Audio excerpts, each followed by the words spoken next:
I'd love to have him at home, but I know I can't. It was hard, wasn't it? Finding out about what you could and couldn't do. It's a very different setup than traditional aged care, than anything else in the world. It looks like your average local community. There's a hair salon, corner store, wellness spa, cafe and cinema. But this little village is special. The reason we call it a micro-town is because we built it on that basis. All of the services that we thought people would want. People like Paul Heckler, who was just 52 years old when his life changed forever. Paul hadn't been working for some time and was complaining of trouble seeing and that kind of thing. A series of tests 5 years ago would eventually see the electrician and father of two diagnosed with younger onset dementia. And Paul was an avid cyclist as well, so that became a big issue because that was the way he kept fit. In a cruel twist, family friends Angie and Stephen Nicol have been on a similar path. 4 years ago, Brisbane pastor Stephen was hit by a car while riding his bike, but that was just the beginning. From that accident, he had just had broken bones, but he just changed. He was just really strange. He was losing things all the time. It took 5 months for Stephen to be diagnosed with dementia. He was just 57. Certainly had no idea that it was going to be dementia. Stephen was at home with me for years after that, and he immediately couldn't work. From the day of the accident, he didn't work again.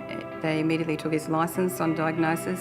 Following a decline in Stephen's condition, Angie knew she could no longer take care of him herself, despite studying a diploma of dementia care in a bid to better understand the disease that was cruelly robbing her husband of his freedom. If it wasn't bad enough, but to go into a facility, he was in a dementia secure unit, and it's horrible because the residents there are highly medicated and they just sort of walk around quite lifeless. Angie knew it wasn't a place for the father of 5. It was horrible. It was very hard to take the children in there, and it's closed, so they're not walking around.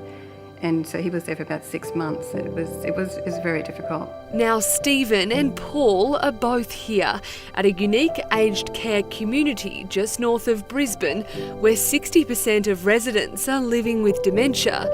Natasha Chadwick is the founder and CEO of NewDirection Care. This village is her creation. The main inspiration for me was actually when I stopped and actually thought about, what if my mum, this person that I loved, needed aged care? What if she, was diagnosed with dementia? Would I be happy for her to go into institutional or traditional aged care? And I realised that even after working in the industry for so many years, I didn't want her to have that experience. There are 97 residents ranging in age from 47 to 101, all with varied levels of care, but also with the freedom to live how they wish without locked rooms and strict regimes. Up to 8 residents live in each house, which has been designed with them in mind. The interior of the properties, the work of the block judge, Shayna Blaze, whose own mother had Alzheimer's and required high care.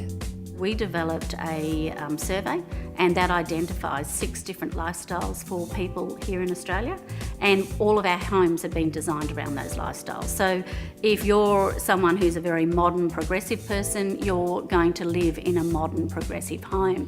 Each property also has its own house companion, like Elizabeth Barnes. They provide all of the cares for the residents. They do the cooking, they do the cleaning, they do the medication, as well as providing support for the residents, emotionally or social support. Both Angie and Astrid say they've noticed significant improvements in their husbands since moving into the facility. He's happy, we're happy, and it's like we're still at home, but we're not, and he's got the full-time nursing care. But Paul, you mentioned that it was like going back and, when you were younger, house sharing, being a flatmate with somebody, so it's kind of got that feel about it, hasn't it? Because you've all got to pitch in together, decide what you want to eat and make those choices together as a household. Having a cafe, having access to services that had, probably stopped for them, for many of them in their lives at home. Being able to have that experience and get that normality back, if you like. Marie McCabe, CEO of Dementia Australia, agrees independence where possible is important. The worst possible thing that we can do is to stop people doing things, and traditionally that's what we've done in the past. We've thought we've been helping, that it's easier or quicker for us to do it, but it really is important for the person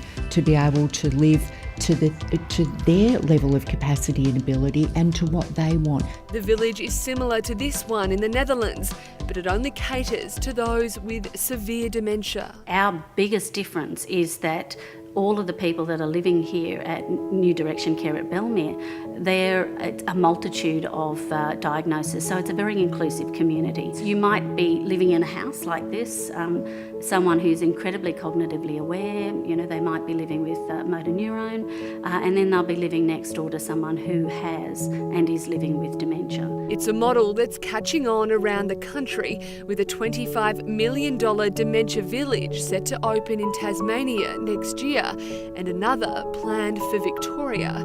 NewDirection Care also hopes to expand its facilities. Our intention is to build a vertical concept so that we can demonstrate that it can be done in an urban environment as well.